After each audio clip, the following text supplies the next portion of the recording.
Alright guys, welcome to Formula 1 news. Ferrari's championship challenge has faltered over the last few rounds, raising major questions as to whether they can still be the championship challenger they're trying to be over the next several seasons. This comes amid big rumours today that their technical director Enrico Cardile is leaving the team and joining Aston Martin. Big loss potentially for the team unless they have something else up their sleeve. It's reignited many of the discussions around Adrian Newey, wondering would Ferrari allow this to happen if they didn't have the big man coming in instead. Very much intrigued to your thoughts in the comments below. Hit the like button if you enjoy. Subscribe if you're new as always. I would greatly appreciate it. First of all, few comments on the driver market. Flavio Briatore, not a driver obviously, but he's back at Alpine after several years away. Toto's good boys with Flavio, and he says, look, everyone deserves the opportunity to make a return. Flavio said the following over the weekend: the only part that Alpine is lacking in is F1, and I think I'm a genius at F1. We've found each other again. So yes, he's going to be effectively an executive advisor, whatever, to Alpine Formula 1 team.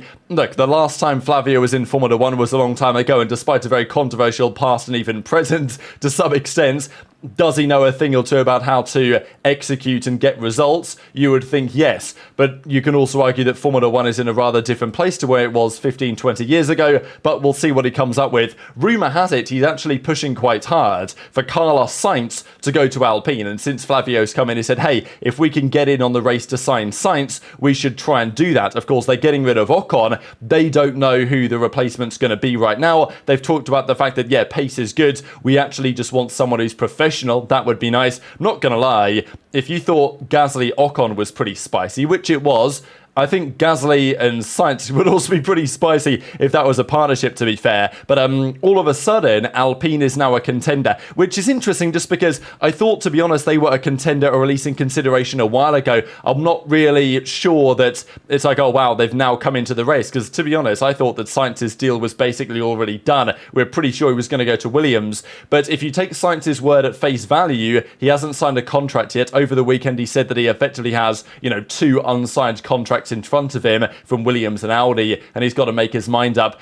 Williams to me makes the most sense, but then again, the Spanish Grand Prix, it would have been a good opportunity to announce that deal, you would think, for Sainz, but at the same time, Williams had an absolutely torrid weekend, and is that going to be much different in Austria? I guess time will tell on that. But rumour has it that now Alpine are saying, hey, we can maybe give you a seat. And actually, if you look at it from Sainz's point of view, is there some sense in that? Just because Alpine have been getting a bit better. Their car has honestly made some serious strides. Gasly had a really good race, all things considered, yesterday. I think despite a bad pit stop, he still finished only a couple of seconds behind Perez, and Ocon wasn't far behind either. So there is some promise being made from the Alpine. Would he score more points next season with the Alpine than with, the Williams or with the Audi? Probably yes, he'd probably have a better season. But then it's also about looking at the medium to the longer term. The feeling is that, well, if he goes and drives for Williams, they're going to have the Mercedes engine in 2026, which is probably going to be rather good, and maybe it opens the door to potentially graduating through the Mercedes program to the main team in due course, which is also possible. And Alpine, do we really have much faith in that team come 2026? Maybe not. But if you're kind of weighing up the short to medium term options, Alpine actually, given the current trajectory, isn't a bad shout. And apparently De Meo, the Renault CEO, is trying everything to get Sainz to come to Alpine as per Briatore's advice, and is very insistent. So apparently they spoke to De Meo multiple times. I think even Flavio was spotted speaking, I think, with Carlos Sainz Sr. in the paddock there in Barcelona. So there probably is something to that, but it doesn't seem like a deal is done quite as of yet. This is another rumour, so speculate on what this is. New Zealand flag, German flag. Usually when Sergio does this, it means driver team. So New Zealand flag, got to be Liam Lawson, and then team, Germany. Okay, it's not Mercedes, let's be honest. It's probably going to be Audi, and this is the new rumour of today, that Lawson is an outside contender to join Audi, which does make some degree of sense if you think about it. Audi, currently Sauber, but they're Audi basically, and they're going to be Audi going forwards. They have Hülkenberg for next year guaranteed. They need to choose one of Bottas or Zhou, or neither, which is also possible. And if Sainz, this would be a weird scenario, scenario. But let's say Sainz goes to Alpine alongside Gasly. Bottas might well go back to Williams at that point. I think that is definitely possible. Haas could then get Ocon alongside Behrman, and then Lawson could join Audi alongside Hülkenberg.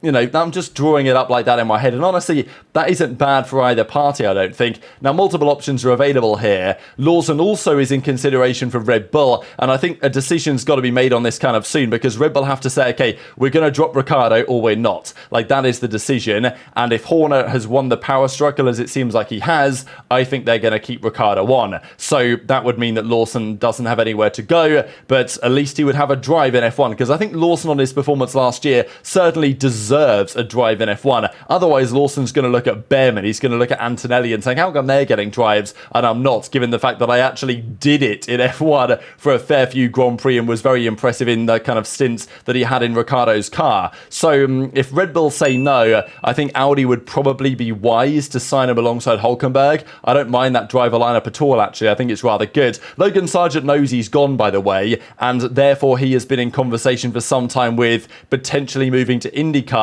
The rumour is today that he's going to go to the Prema team in IndyCar. So Prema, who are currently struggling big time in F2 this year, it's got to be said, they really haven't hit the ground running on these new Formula 2 car generation, basically, for this season. But they are having an IndyCar project from next year. I think maybe it is Chevrolet powered. And rumour has it that Sargent is going to join, and maybe he has even already signed. Because I think, like, he knows, his entourage knows, he ain't staying at Williams. Like, there's 0.001% chance probably, unless he literally turns up to Austria and wins the Grand Prix. It's not going to be happening. So, you know, Sainz might go, Bottas might go. There were just too many good options for Williams to keep Sargent on. And as I said the other day, you know, the comparison between Sargent and Latifi, even though Latifi was a bit of a pay driver and Sargent, well, I don't know. I mean, he's American, so there's other benefits that come with that. It's not been a great stint, has it, for Sargent? He's out of there. 2 years in Formula 1, you know, fair play. History made, but not good enough for the longer term, and potentially an IndyCar drive for Sargent is coming just around the corner. Let's talk about the whole Verstappen-Mercedes stuff, because it's gathering a bit more steam again, and you might think, okay, come on, are we serious? But it must be said, Mercedes making the progress they have means that Toto Wolff actually has some firepower when he says, hey Max, look, you're driving that Red Bull really well, and you're maximising the results with it every single week, you're managing to win, even if it's not necessarily the fastest car, capitalising on others' mistakes, and says, look, if you came and drove the Mercedes, would it be all that different, right? I mean, there is an argument to say, if Max was in the Mercedes in Canada, does he win the race? I don't necessarily think so. I'm not sure there was quite the pace in the Mercedes to do it. But you can make the argument that if Max was in the Mercedes instead of Russell on pole position, you know, would he have, you know, capitalised? Would he have not made the mistakes that Russell maybe did? Would he have had better pace, better tyre management, stuff like this than Russell would have done? Arguably, yes. You know, maybe it's a bit of a stretch to say he would have won the Grand Prix, but you can make the argument. So this is what Toto, and Toto clearly wants Max. I mean, this is literally the only reason, as far as I'm concerned, that Antonelli has not been confirmed yet to Mercedes, is that they're still holding out some hope that Max might, you know, look at the internal dynamics at Red Bull, especially if, let's say, someone else was to leave. Newey's departure is a big deal. We're going to discuss that more in a second. And Zach Brown from McLaren has constantly been saying over the last few weeks, more are coming. There's going to be others departing the team as well. You know, it's a toxic environment. Christian Horner's done this, he's done that. People want out. And if more of that happens over the next few weeks, you can certainly see Verstappen thinking, you know what? Are my long-term plans best served at Red Bull or Mercedes? Arguably Mercedes, if they're going to really hit the ground running in 2026, and they're finally proving they understand how to make at least a very competitive ground effect car, at least a reasonably competitive ground effect car, and Merck say there's only more to come. And if you look over the last few rounds, these are points scored. Perez at 8, Max Verstappen at 83, so there's that, just to quickly brush over. But yeah, Norris, Leclerc, Piastri, and then of course the two Mercedes drivers, they're getting up there, you know, they've made progress over the last few rounds. Yes, Montreal and obviously Spain, good tracks historically for Mercedes, but and good tracks for, you know, Hamilton especially historically as well. But nonetheless, there's clearly been progress made from Mercedes, and if you look at this average points scored over the last 4 races, McLaren are averaging 28, Red Bull are averaging 23, Merck are right there at 22. but, to be fair, there are 2 drivers driving for Mercedes and only 1 really driving for Red Bull right now, then Ferrari. So it's clearly a top 4 and then the rest. And, look at Mercedes here. Total points scored. They started pretty bad. They got worse. And now they're on the rise, as are McLaren. But Ferrari on the decline. Red Bull on the decline as a result. And Max isn't on the decline, but Perez is on the decline. But Ferrari just straight up are on the decline in terms of their respective performance. And we'll get into that here in a second. And therefore, Max to Mercedes has been thrown around again. Toto says, we're not talking to Max. Don't worry about it, guys. Our focus is on improving the car. But this is the thing. Toto needs to be able to prove to Max if he wants to sign him either next year or the year after, they are capable of still building a championship-winning car. And therefore, Mercedes is still saying stuff like this. Basically saying, look, we didn't win. We were like 15, 17 seconds, whatever it was, off the win of the Grand Prix, which, is not great, but it's, 0.3 a second a lap. It's not tragic in the grand scheme of things for Mercedes. Their pace on the Sunday, of course, with respect to Red Bull and McLaren. And they say, we're closer to those guys than we appear. And honestly, I can see some sort of rationale behind that, because Spain as a circuit is typically a track that will exacerbate differences between cars. The bad cars will tend to look really bad in Barcelona compared to the good cars. So I think there is some reason to believe that Mercedes, especially given they keep bringing new upgrades, they're getting closer and closer to where they want to be.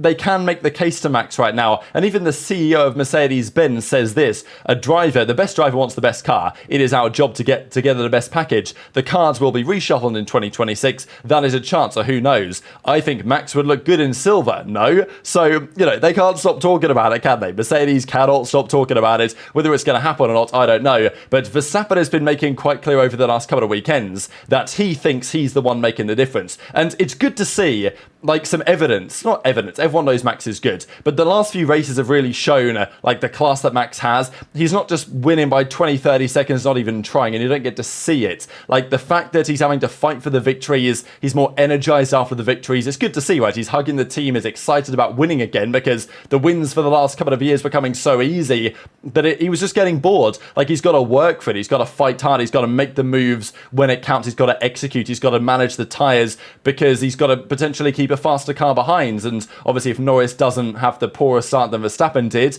then it's a very different story. But as Max says, we aren't the fastest, we don't make mistakes. And he made the other point earlier in the weekend after Perez qualified further down the field that, look, I'm just maximizing every single piece out of this car, and my teammate just can't keep up with me, was basically what he was saying. It's not like Perez has got worse. I'm just absolutely stepping up my game. And, look, that may be true, that may be not be true. You might argue how good the Red Bull really is. Maybe it's better than Max is letting on right now or whatever. But, Max understandably might have the mindset of, look, put me in a Mercedes, I'll do the same thing, I'm that good. So, and Toto might be trying to convince him the same thing is true, whether you believe that or not. But let's talk about Ferrari, because over the last few rounds, they have gone from being the team that looked most in contention to win races and, win the championship this year. Constructors, at least. I think Max, everyone knows, has got the drivers locked up. But actually, it's been McLaren that have been by far the closest challenger to Red Bull over the last few rounds. I mean, arguably, Norris could have won Imola. Norris could have won, maybe even Miami was possible, to be honest, until the safety car. And then, Miami he won, I meant Canada, obviously. And then Spain, he could have won as well. Probably should have won. In his own words, he should have won the Grand Prix. So over the last few rounds, yes, loads of P2s, but McLaren have on average probably had the fastest car, even though Ferrari brought upgrades to the track this past weekend. So Verstappen says, look guys, it's okay. And for Ferrari, it's okay. It's not great, but I know that for the Tifosi, they were really expecting, especially because McLaren are right there with Red Bull and Mercedes aren't far behind. Ferrari were hoping to be right in the mix, up there at the top. If Max is on whatever time he qualified with a 1:11 low, and I think it was at 1:11.3, was it 1:11.4, and then Norris is at a 1:11.3, 1:11.4, Ferrari want to be at a 1:11.3, 1:11.4 themselves, but they weren't there. Their qualifying pace is still somewhat lacking, and their race pace isn't quite where it needs to be either. They were roughly 3/10 off Verstappen's pace, but not quite good enough to really challenge. Norris is up to second in the Drivers' Championship, which is no real consolation for him losing the Grand Prix, because he knows realistically Max is winning this year's World Championship, but nonetheless, he's overtaken the Ferrari boys amid rumours of some degree of change over their there at Ferrari, because Formula Uno, very closely connected with Ferrari, have received information that indeed Enrico Cardile will be leaving the team to join Aston Martin. There was a rumour now a couple of weeks ago, maybe a week or so ago, that Enrico Cardile had been approached by Aston Martin and offered a bag, basically, and offered many a reason to leave the team and go to Aston Martin, go to their factory, go to their project, join the Silverstone-based team with a new wind tunnel, everything that's online going forwards. Lawrence Stroll has been trying to do this to other engineers as well. We believe that he gave Adrian Newey a tour of the factory to convince him why this was a good idea to join this project, but he has convinced, it seems, Cardile to part ways with Ferrari as their technical director. Big deal, right? You know, taking a technical director from one team, a man in Cardile so experienced, been there plenty of time, to go to Aston Martin.